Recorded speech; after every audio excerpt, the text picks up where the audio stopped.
Hello, everyone. Welcome back to Masterwords English.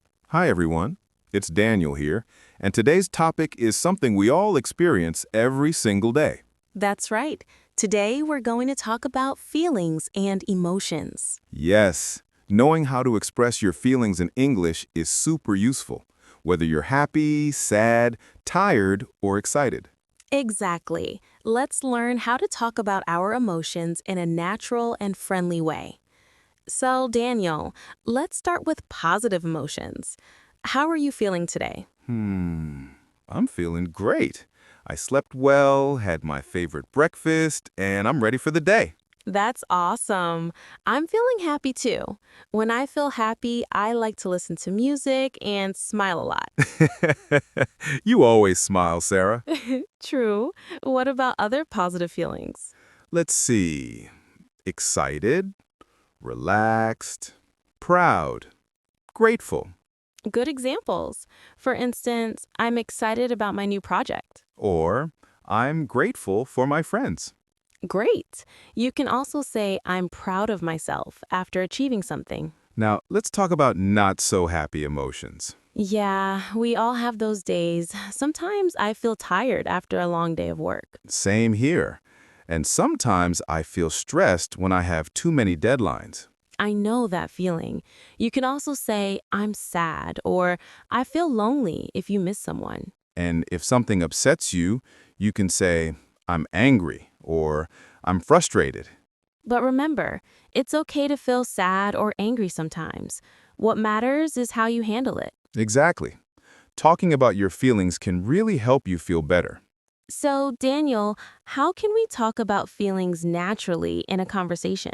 Easy. Just use I feel or I'm feeling before the emotion. Like, I feel nervous before exams. Or I'm feeling relaxed after yoga. You can also ask others, how are you feeling today? Yes. And if someone says they're sad, you can say, Oh, I'm sorry to hear that. Or, don't worry, everything will be okay. These small sentences show care and kindness, and that's what communication is all about. Okay, let's practice a short dialogue. Sure. Hey, Daniel, you look happy today. Yes, I am. I just finished a big project. I feel so relieved. That's great. I'm really proud of you. Thank you, Sarah. How are you feeling? I'm a bit tired, but I'm happy to be here. That's the spirit.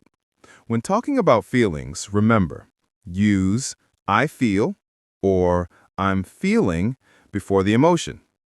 Don't forget adjectives: happy, tired, excited, bored, nervous, etc. Use polite responses when others share their emotions. Right. And if you want to sound more natural, try saying, I'm in a good mood today. Or, I'm a bit down. Or, I'm over the moon means very happy. And, I'm feeling under the weather means a little sick. Nice phrases. You can practice them in daily conversations. So that's all for today's lesson, all about feelings and emotions. Yes, try using these phrases to describe how you feel every day. Remember, expressing your feelings clearly makes your English more natural and your heart lighter. Beautifully said, Sarah. Thank you. Don't forget to like, share, and subscribe to Masterwords English. And tell us in the comments, how are you feeling today? See you next time, everyone. Bye-bye.